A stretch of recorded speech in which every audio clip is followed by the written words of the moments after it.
before the two of us could begin a real argument. We always seemed to begin to argue if there was less than 10 feet between us. "Don't fret, Rosemary. We'll wash our hands at least." "There's soapy water in a basin in the sink already. I know how long it takes to wash hands, so make sure you don't dally, the both of you," I said, and returned to the dining room to arrange the silver. Though we were 22 and 21 respectively, Ivy'd held on to her childish ways, and our father never discouraged her. Ivy, at dinner, absolutely had to sit next to the French doors closest to the foyer so she could bolt from the room as soon as the meal was over. She despised being still and any sort of hard work, and was always running off here or there, dropping everything at the first opportunity to go on trips with father or swim and frolic in the small lake next to our house.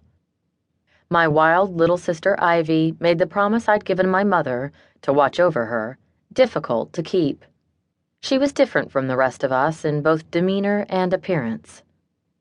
I'd always wondered if the physical contrasts between Ivy and myself were a manifestation of our distinctive personalities and constant disagreement. I had light hair where hers was dark.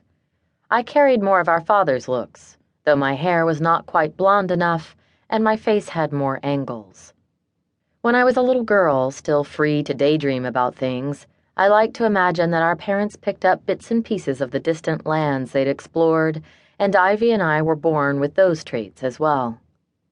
As I got older, I began to believe Ivy was born of their more exciting adventures, while I was born of more bland destinations. I did have one feature that could be construed as mysterious, though: my eyes. They were a bright, icy blue. Ivy's eyes were light green, calm like a tropical sea. I swear, I often thought that some terrible mistake was made. Ivy had an aloof streak that would go along with my eyes, not hers. And for whatever reason, father and mother, when she had been with us, could never see it. "She has the soul of an Egyptian goddess," father would say when she'd do something absurd. When we were little scraps, those statements would make me cringe, slam doors, and run to my room. After mother died, I had no time for tantrums, so I grew used to father's adoration of Ivy. Just as I grew used to Ivy's way of curling around father's feet like a cat, or waking him up early in the morning when he'd shout, "Ace is high in the ever-lovin' sky," to greet the new day, and the two would erupt in rollicking laughter. I'd listen from my own tidy room and pray they wouldn't bring any neighbors over, or stray cats. But I envied her beauty and simply adored her thick, exotic hair. I almost went mad when she came home from town with her hair bobbed the previous autumn. I was weeding in the garden, planting tulip bulbs at the precise time of the season our mother would have been doing the same.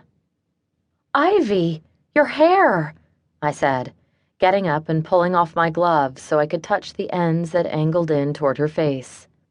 Father, who'd taken her and approved of the drastic cut, smiled. "I think it's marvelous. All the modern women are doing it, Rosemary. You should too. I'll take you next week if you'd like." "I'd rather die," I said, and went back to my chore. Ivy and I didn't speak for days. She glared at me with those eyes of hers, and I glared right back. Father and Ivy finally sat down at the dinner table. I looked through the doorway to the grandfather clock and noted the time. "It is almost 7, you two. I simply cannot keep chasing you around. Soon you'll have to make your own dinners," I said, giving them both a good stare as I ladled the stew out into their bowls. "Your eyes are a peculiar color for a practical girl, Rosemary," Father said, reaching for a biscuit. "People might get the wrong impression of you." "Her posture will erase any sort of misunderstanding about our Rose's disposition, Papa. She stands straight like a board. No flexibility whatsoever," said Ivy. "I'm going to agree with you, sister. I am vain about my perfect posture. You should try it, you know. Mother always told us—" Ivy shot me a look across the table. She was right to stop me. Father didn't like it when we talked about Mother. It made him sad, and that was one place where we agreed. We both loved our Papa very much, even if it was for different reasons. Ivy